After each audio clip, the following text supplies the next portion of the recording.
আজকে আমাদের টপিক পিতা মাতা ও শিক্ষকের প্রতি কর্তব্য।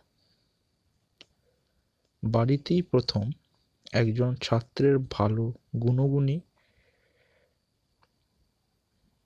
গড়ে ওঠে। ছাত্রদের তাই প্রথমেই তাদের পিতা মাতার প্রতি কর্তব্য পালন করা উচিত।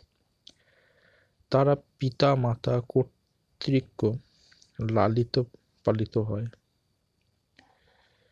পিতা মাতা তাদের যত্ন করেন, খাবার মুখে তুলে দেন। তাঁরা তাদের সন্তানদের স্নেহ ভালোবাসা মমতায় বড় করে তোলেন। সন্তানের জন্য নিজেদের জীবনের অনেক সুখ সুবিধা বিসর্জন দেন। পরিবর্তে তারা চান শ্রদ্ধা ও ভালোবাসা।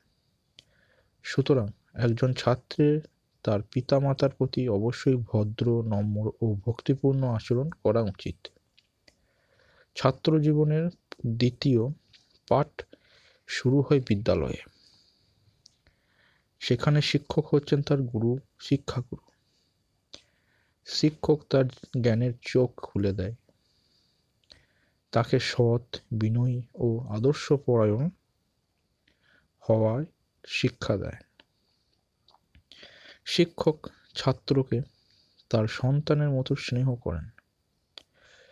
পিতা মাতার মতো শিক্ষকও তার মঙ্গল কামনা করেন। তার ভবিষ্যৎ জীবনের প্রস্তুতির পথ সাহায্য করেন।